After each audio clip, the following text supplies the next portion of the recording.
বন্ধরে আমার একটা বিচারের দৃষ্টান্ত দেই। হযরত আলী রাদিয়াল্লাহু তাআলা আনহুর চাদর একজন ইহুদি চুরি করে নিয়ে গিয়েছিল।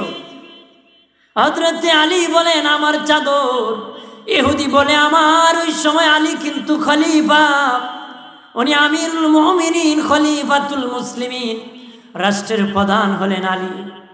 একজন ইহুদি ওনার চাদর নিয়ে গেছে। বিচারক ডাকছে, আলী রাদিয়াল্লাহু তাআলা আনহুকেও ডাকছে, ওই ইহুদি চাদর চোরকেও ডাকছে। কিন্তু যখন ডাক দিয়েছে বলেছে হাসানের পিতা কাঠগড়ায় ওঠে। এইদিকে ইহুদির নাম ধরে বলেছে তুমি কাঠগড়ায় ওঠো রে। একজন খলিফা চাদর নিছে কিন্তু কাঠগড়ায় বিচার।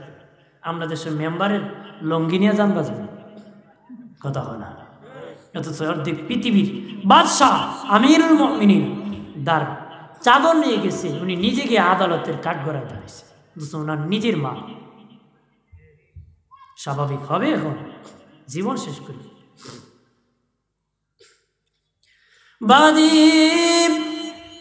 বিচারক জিজ্ঞাসা করলো আলী রাদিয়াল্লাহু তাআলা আনহুকে, আলী ও হাসানের পিতা, ডাইরেক্ট আলী নাম ধরে বলে নাই, বলেছে হাসানের পিতা।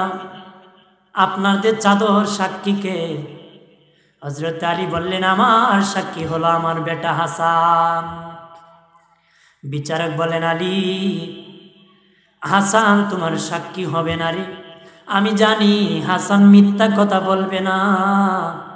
বাবার পক্ষে সন্তান সাক্ষী হতে পারে না, যদিও হাসান মিথ্যা বলবে না। এখন যদি তোমার পক্ষে হাসান সাক্ষী দেয়, কিয়ামত পর্যন্ত দলিল হয়ে যাবে গো। আর এই দলিল ইউজ করে বাবারা তাদের নিজ সন্তান দিয়ে মিথ্যা সাক্ষী দেওয়াবে। এই জন্য হাসান গ্রহণযোগ্য হবে, যদিও হাসান মিথ্যা কথা বলবে। হযরত আলী বলেন তাহলে আমার সাক্ষী নাই। বিচারক বলেন আলী ও হাসানের পিতা, যেহেতু তোমার সাক্ষী নাই তাহলে বিচার চলবে না। ইহুদির চাদর তোমার চাদর হতে পারে না, অথচ আলীর চাদর। রায় দিয়ে দিল ইহুদি তোমার চাদর তুমি নিয়ে যাও। হযরত আলীকে বিচারক জিজ্ঞাসা করলেন আলী ও হাসানের পিতা, বিচারটা কি আপনার কাছে খারাপ লাগছে নাকি? হযরত আলী ডেকে বলেন হ্যাঁ বিচারক, বিচার ঠিক আছে, কিন্তু একটা জিনিস আমার বড় খারাপ লেগেছে। তুমি আমাকে হাসানের পিতা বলে সম্বোধন করেছ, তাকে নাম ধরে ডাক দিয়েছ। এটা তাকে আমাকে সম্মান দেখে ডাক দিয়েছ, তাকে কম সম্মান করে ডাকছো। যেহেতু আমাকে সন্তানের নাম ধরে ডাক দিয়েছো, তাকেও সন্তানের নাম ধরে ডাক দেওয়া দরকার ছিল। তাকে ডাইরেক্ট যেহেতু নাম ধরে ডাক দিয়েছো, আমি আলীকেও ডাইরেক্ট নাম ধরে ডাকতে পারতারি। এইদিকে আমার ভালো লাগে না, তুমি ইনসাফ করো ভাই। কারণ আমাকে সম্মান বেশি করেছো, ওকে কম করেছো, সমানভাবে করো। অথচ নিজের চাদর নিয়ে গেছে, তারপরে একজন বাদশাহ হওয়ার পরও এইভাবে বলার পরে কয় এক সমানভাবে দরকার ছিল। সুবহানাল্লাহ বলে না। কিছুক্ষণ পরে ইহুদি ঘুরিয়ে আসিয়া আলী রাদিয়াল্লাহু তাআলা আনহুর কাছে আসিয়া বলে আলী, আমি চাদর চোর নয় রে। আমি দেখেছি মুসলমানের আদালতের বিচার কেমন। এই বিচার দেখার জন্য আমি চাদর চুরি করেছিলাম। আমি চুরি করেছি তোমাদের বিচার দেখার জন্য। আর দেরি নয়, আপনার চাদর আপনি নিয়ে দেন। আমি ইহুদি থাকতে চাই না, আমাকে কালেমা পড়াইয়া মুসলমান বানায় দাও। আমরা কাছে দেখি মুসলমান আরো খারাপ হয়, কথা হয় না। আমার বানের বাবাজি 7 নম্বর দল হাসরের মাঠে যাবে, জিব্বা কাটা অবস্থান। বাবাজি বিশাল কাফেলা হাসরের মাঠের দিকে যাওয়া শুরু করবে। তাদের জিব্বা কাটা দেওয়া হবে, জিব্বা কাটা অবস্থায় যাবে। আল্লাহর পক্ষ থেকে আওয়াজ আসবে, হাসরবাসী দেখো ওরা ওই সমস্ত ব্যক্তি যারা দুনিয়ার জমিনে সত্য সাক্ষীকে গোপন করত রে, সত্য সাক্ষীকে গোপন করত। তারা সত্য কথা সমাজে বলতো না, সত্য কথা সমাজের মধ্যে বলতো না, তারা সত্য কথা গোপন করত। এই জন্য আল্লাহ তাদের জিহ্বা কেটে দিয়েছে। এই জিহ্বাটা দিয়েছিল সত্য বলার জন্য, হকের দাওয়াত দেওয়ার জন্য। এই জিহ্বা কাঁপার পরও তারা হকের দাওয়াত দেয় নাই, মিথ্যা মিথ্যা বলেছে, সত্য কথা বলে নাই, সত্য সাক্ষী গোপন করে সত্য সাক্ষী দেয় নাই। আল্লাহ বলবেন আহা মরে গেল, তওবা করলো না। যদি তওবা করতো রে, আমি আল্লাহ তাদেরকে মাফ করে দিতাম। একটু চিল্লায় বলেন সুবহানাল্লাহ। 8 নম্বর দল হাসরের ময়দানে যাবে। বাবাজি, পা থাকবে আকাশের দিকে, মাথা থাকবে নিচের দিকে। পা থাকবে আকাশের দিকে, মাথা থাকবে নিচের দিকে। ময়লা লজ্জাস্থান থেকে ময়লা ঝরবে, রক্ত পুঁজ ঝরতে থাকবে। এইভাবে হাত দিয়া হামাগুড়ি দিয়া হাসরের মাঠের দিকে যাওয়া শুরু হবে। আল্লাহর পক্ষ থেকে আওয়াজ আসবে, হাসরবাসী দেখো, ওরা ওই সমস্ত ব্যক্তি যারা দুনিয়ার জমিনে জিনা করেছে, জিনা করেছে, তারা লজ্জাস্থানের হেফাজত করে নাই, তারা জিনা করেছে, নিজের বিবি তাকার পর অন্য নারীর সাথে তারা আকাম কুকাম করেছে, নিজের নফসকে হেফাজত করে নাই, জিনা করে করে তারা বিদায় হয়েছে। নবী যেদিন মেরাজে গিয়েছিলেন, দেখলেন একটা টেবিলের মধ্যে 2টা কস্তুরি রাখা আছে, একটার মধ্যে ভুনা গোস্ত আর একটার মধ্যে পচা গোস্ত। কিছু যুবক আসিয়া ভুনাটা খায় না, পচাটা চিবায় চিবায় খায়। নবী বলেন, ভাই জিবরাইল, ওরা কারারে পচাটা খায়, ভালোটা খায় না। পাশে থাকার পর জিবরিল কো নবীজি গো, ওরা ওই সমস্ত ব্যক্তি তাদের হালাল বিবি থাকার পর হারাম কাজ করেছে। আমার দেশে অনেক যুবক আছে, ঘরে নিজের বিবি রাখিয়া পার্কে নরকে ক্লাবের মধ্যে বেহায়াপনা করে নারী ভাড়া করে নিয়ে চলে। বাবাজি, খারাপ কাজ করে যুবকী, যৌবনের তাড়নায় এই রকম খারাপ কাজ করতেছ, তো অপেক্ষা থাক, হাসরবাসী দেখবে তুই জিনা কর।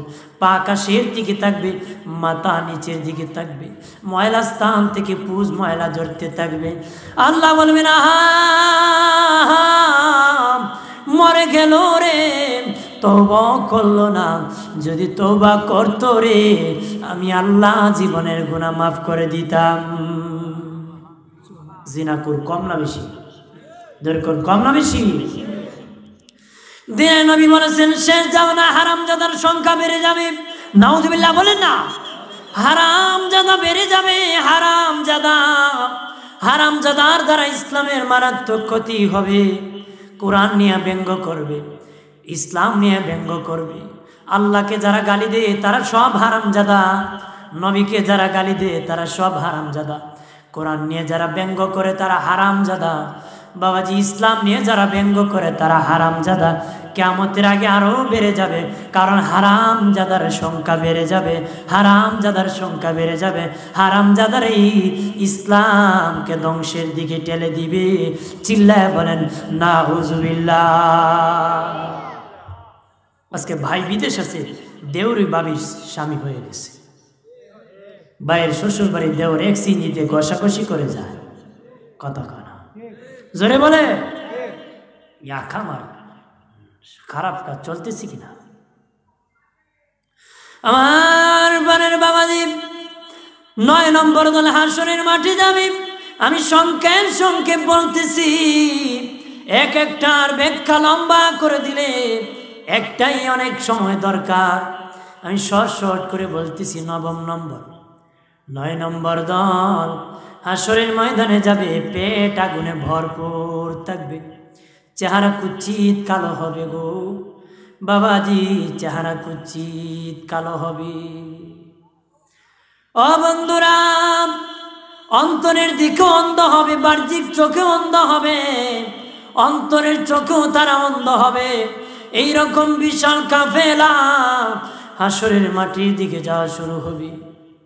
আল্লাহর পক্ষ থেকে আওয়াজ আসবে, হাসরবাসী দেখো, ওরা ওই সমস্ত ব্যক্তি যারা দুনিয়া এতিমের মাল খেয়েছে, এতিমের মাল খেয়েছে, এতিমের মাল খেয়ে খেয়ে কোটিপতি ধনী হয়েছে রে, এই জন্য তাদের পেট আগুনে ভরপুর হয়ে গেছে।